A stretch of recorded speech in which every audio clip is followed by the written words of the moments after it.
So recently I saw GQ. Mm-hmm. GQ Magazine. GQ magazine, Uh-huh. right? And I'd completely forgotten about the whole existence of this magazine. Mm-hmm. I forgot. I was like, oh yeah, GQ, yeah. Yeah, Oh, GQ sounds very 2011. Right. Thank you. And I was just thinking, and it was like, Man of the Year. Who is going to be Man of the Year? Dude, I got to tell you, I've never understood this male magazine culture. Mm-hmm. I mean, when I was a teenager and I didn't know who I was yet, yeah, sure, of course I'd look at them to try. But really, it's just a way for them to sell Hugo Boss, aftershave and all this shit. It's just really just they make fluff pieces and they make money through advertising.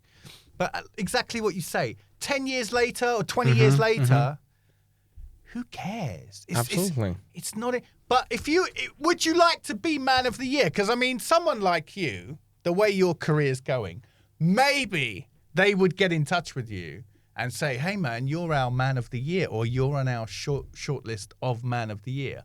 But how would that, I mean, it would be cool, actually. But I just don't know what it means. You know what I mean? Well, that means nothing. They're just their personal. Their magazine's personal wish to be a part of something pop cultural. Yeah. Just to be a part of all this modern culture. Just to say, look, GQ. Wow, GQ said who's gonna be Man of the Year.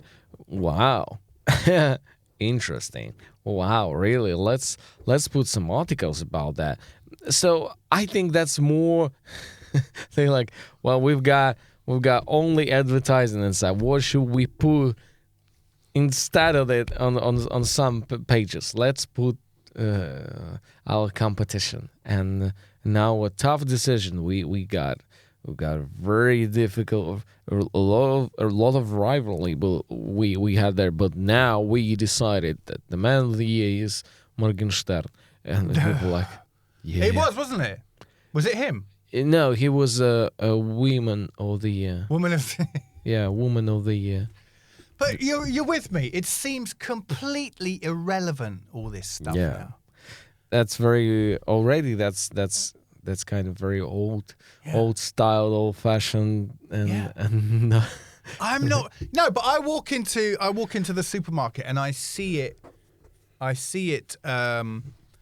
On the magazine stand, and I'm just thinking, who would buy that?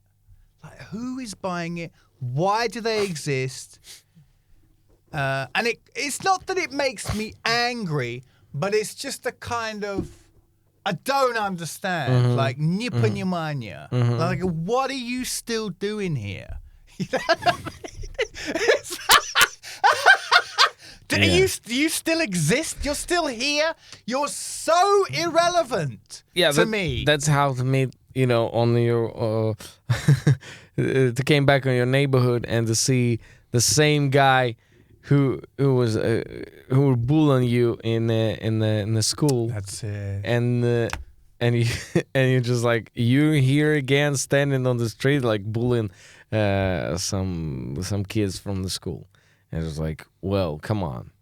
20 years ago, that was okay. Now, what are you still doing here? You're an old man. And he like, today I'm gonna beat some 11 years old boy. He didn't respect me, and I got his money. And you're like, okay, that's the same feeling. Dude, that is the perfect metaphor. GQ is still bullying young men. And making them feel not good enough and insecure and unsexy. Yeah. And here, buy some more Hugo Boss. Actually, I do like Hugo Boss. I do have a bottle. So.